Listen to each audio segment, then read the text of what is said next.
Assalamu alaikum. Today's topic is electric field intensity, and by the end of this video, you should be able to define electric field, tell its characteristics, describe its magnitude as well as direction, and the factors upon which it depends. When we finish this topic, you should come back to this slide or this part of the video and take a test of yourself that whether or not you are able to describe all these things or not. So let's get started. So electric field is any region or space around a charge in which any other charge would experience some force. Here we'll talk about test charge. So let's say we have a charge q, and the region around it, any region, any part of space around this charge in which some other charge would experience some force, that region or space will be its electric field. This charge Q has electric field. Theoretically वो exist करती है infinity तक. Infinity पे अगर कोई test charge होगा तो वो एक्सपीरियंस नहीं करेगा इसकी वजह से कोई फोर्स, बट वो इन्फिनिटी से थोड़ा सा भी आगे होगा तो वो एक्सपीरियंस करेगा कोई ना कोई force due to this charge. So this was the concept. Basically ये इंट्रोड्यूस करवाया था माइकल फैराडेज ने. आपको साइंटिस्ट का नाम याद होना चाहिए और जस्ट आपको डेफिनेशन याद होनी चाहिए.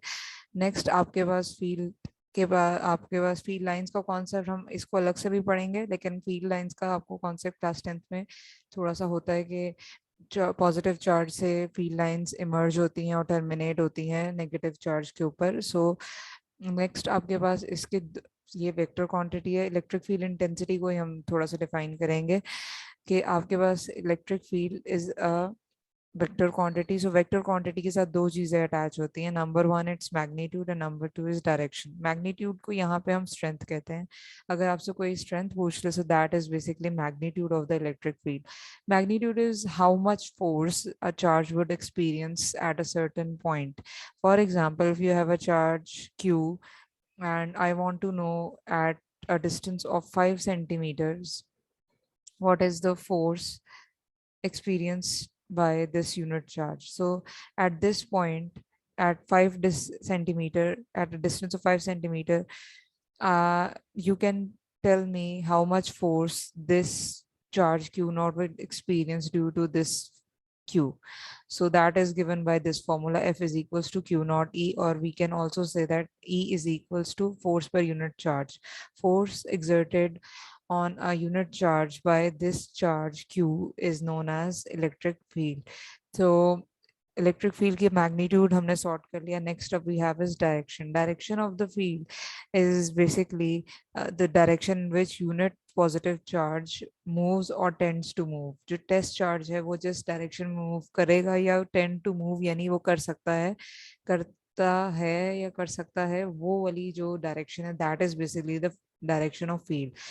अगर हम इसको थोड़ा सा और एक्सप्लेन करना चाहें तो वो हम इस तरह से कर सकते हैं कि फॉर एग्जांपल आपके पास एक पॉजिटिव चार्ज है और आपने उसकी फील्ड को ऑब्जर्व कर रहे हो, इलेक्ट्रिक फील्ड को, और उसके ऊपर इन फील्ड के इसके अंदर आप इस फील्ड के अंदर आप एक टेस्ट चार्ज रख देते हो यहाँ पे. सो यहाँ पे क्यू नॉट ऑब्वियसली पॉजिटिव है. सो ये आपके पास, आपको पता है कि ये यहाँ पे रिपल्जन फील करेगा और ये रिपेल होके ये दूसरी साइड पे जाएगा. यानी हम कहते हैं ये इट इज गोइंग, यहाँ पे जो इसकी पोजीशन है यहाँ के मुताबिक it is going radially outwards, या हम आउटवर्ड्स भी कह सकते हैं, प्लस हम यहाँ पे ये भी कह सकते हैं कि this is going on the right side.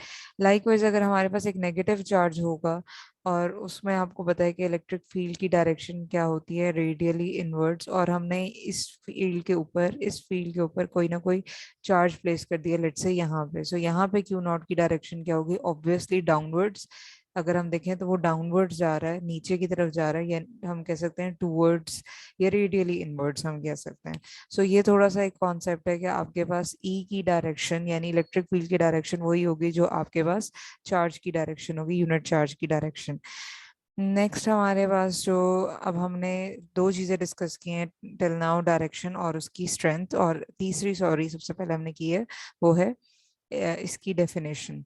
सो अब हम नेक्स्ट देखते हैं कि हमें थोड़ा सा इसको फर्दर जो देखना है वो है इसका फॉर्मूला। और फॉर्मूला को हम ऑलरेडी डिस्कस कर चुके हैं कि E is equals to F over Q naught. ये आपके पास यहाँ से हमने जो थोड़ा सा डिस्कस करना है दैट इज इट्स यूनिट। आपको सामने नजर भी आ रहा होगा कि इसकी यूनिट्स क्या होंगी।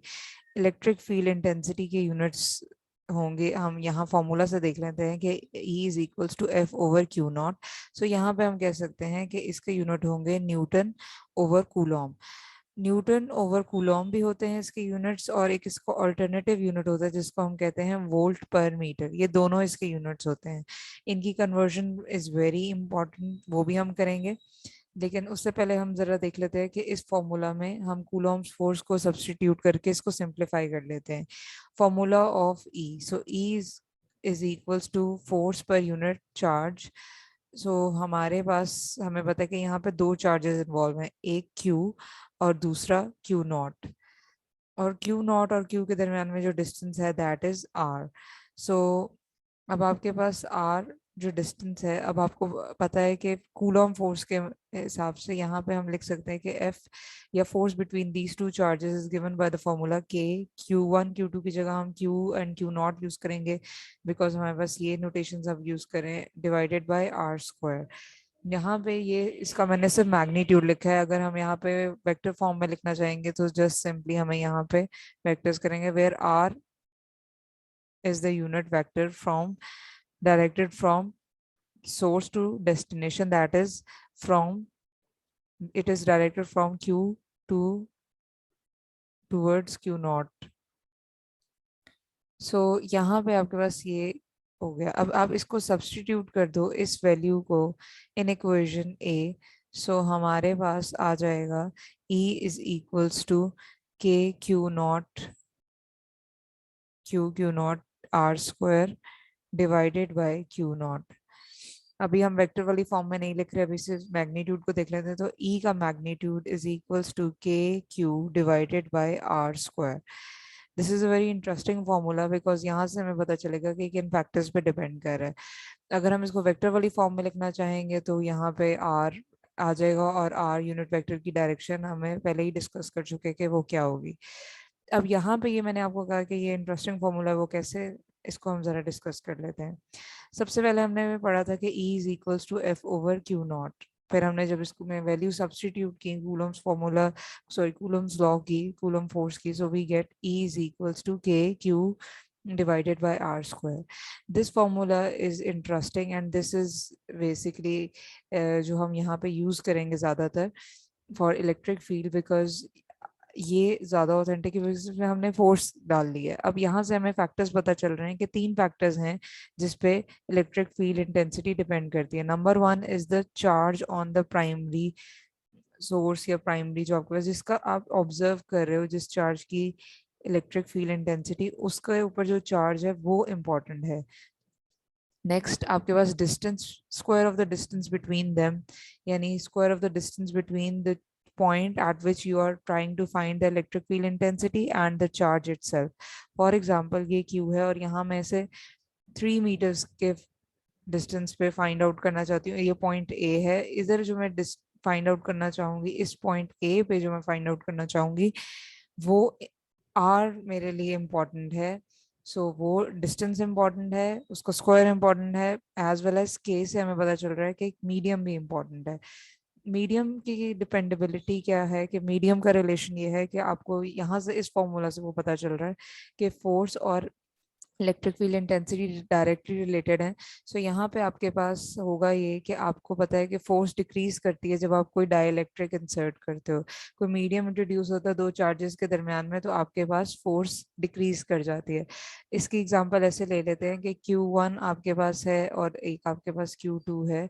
आपको पता है दोनों एक दूसरे पे फोर्स एक्सर्ट करेंगे, अट्रैक्टिव फोर्स है, सो ये दोनों एक दूसरे की तरफ अट्रैक्ट होंगे, ये दोनों को यू मूव करना चाहिए। लेट्स से ये वैक्यूम में है, जब ये वैक्यूम है तो लेट्स से हम कहते हैं एक दूसरे पे फोर्स एक्सर्ट करें 5 न्यूटन। बट अगर हम इनको एयर में रख देते हैं तो ये फोर्स एक्सर्ट करेंगे 4.9 न्यूटन। अगर हम वाटर में रख देते हैं तो 0.6 न्यूटन। ये इस तरह से करके एक दूसरे पे फोर्स एक्सर्ट करेंगे। यानी हमने ये देखा कि डाइलेक्ट्रिक इंसर्ट करने से, कोई मीडियम इंसर्ट करने से आपके पास फोर्स डिक्रीज करती है।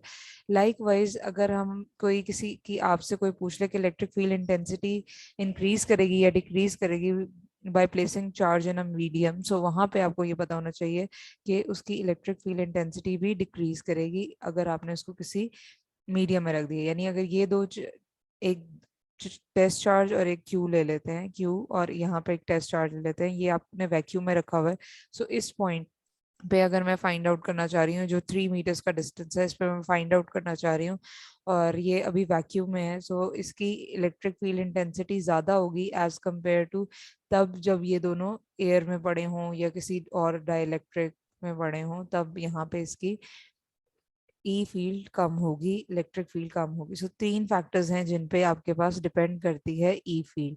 यहाँ पे एक चीज माइंड में रखें कि यहाँ पे क्यू नॉट पे नहीं डिपेंड करती, टेस्ट चार्ज के ऊपर आपके पास नहीं डिपेंड करती किसी भी चार्ज की इलेक्ट्रिक फील्ड। इस फॉर्मूला से देख के आपको लग सकता है कि electric field is inversely proportional to q naught, लेकिन ऐसा नहीं है, हमने ये वाला फॉर्मूला कंसिडर करना है। Q not is so small, यहाँ पे अब हम एक ये वाली पॉइंट भी डिस्कस कर लेते हैं। बेसिकली क्यू नॉट क्या है, एक टेस्ट चार्ज है जिसके ऊपर स्मॉलेस्ट पॉसिबल चार्ज एग्जिस्ट कर रहा है और ये पॉजिटिव होता है। स्मॉलेस्ट चार्ज है, इसका फायदा ये है कि it will not distort the field of this charge Q. जो चार्ज आप स्टडी कर रहे हो उसका ये आपके पास उसकी फील्ड को ये डिस्टॉर्ट नहीं करेगा, ये ही इसका फायदा है। डिस्टॉर्शन से बचाने के लिए हम एक चार्ज की फील्ड को स्टडी करने के लिए हम एक ऐसा चार्ज यूज कर रहे हैं, टेस्ट चार्ज, जो उसकी ओरिजिनल फील्ड जो है वो डिस्टॉर्ट ना करे। सो आई थिंक यहाँ तक आप सबको क्लियर होगा। अब हम तो कन्वर्जन्स कर लेते हैं, क्योंकि कन्वर्जन जो हमारे पास थी newton per coulomb to volt per metre, that is very simple. आपको अगर इस वीडियो को यहीं पे पॉज भी कर सकते हैं, पॉज करके और फिर आप इसको साथ साथ कर लें और एक दफा इसको समझना है और फिर इसको प्लीज कीजिएगा। अच्छा, we have to do newton per coulomb to volt per metre. इसका तरीका ये है कि आपको न्यूटन पर कूलम और volt per sorry newton per coulomb को मल्टीप्लाई और डिवाइड करना है। लेट्स से ये right hand sorry left hand side है, लेफ्ट हैंड साइड को डिवाइड और मल्टीप्लाई करना है मीटर से। So we get newton metre over coulomb metre.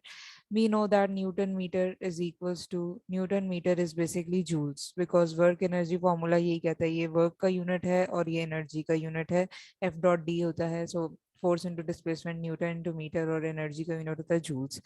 तो ये आपके पास न्यूटन मीटर बिकम्स जूल्स। यहाँ पे आप देख सकते हो कि newton metre become joules. So आपने ये साइड पे लिखना है as newton metre is equal to joules, so joules over coulomb metre. अब यहाँ पे एक क्लास 10th का हम कॉन्सेप्ट यूज करेंगे, जो हमें पता है कि वोल्ट इज इक्वल्स टू जो पोटेंशियल होता है that is equals to work done per unit charge. अगर हम यहाँ पे वर्क डन का यूनिट देखें, वोल्टेज का वोल्ट का तो पोटेंशियल का तो वोल्ट ही होता है, वर्क का आपके पास जूल होता है और क्यू नॉट का कूलॉम होता है। सो जूल्स ओवर कूलॉम को अगर आप देखो तो ये किसके इक्वल है, वोल्ट्स के इक्वल है। सो यहाँ पे आपके पास volts divided by metre. So यहाँ पे आपने प्रूव कर दिया कि newton per coulomb is equivalent to volt per metre.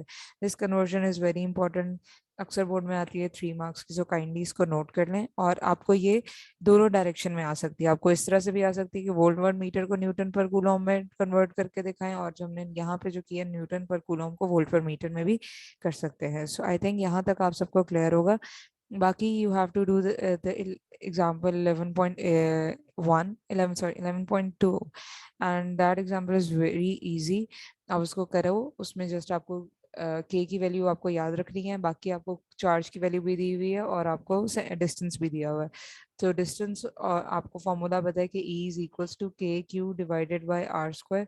Simple value substitute करके you get the direction sorry you get the magnitude of E.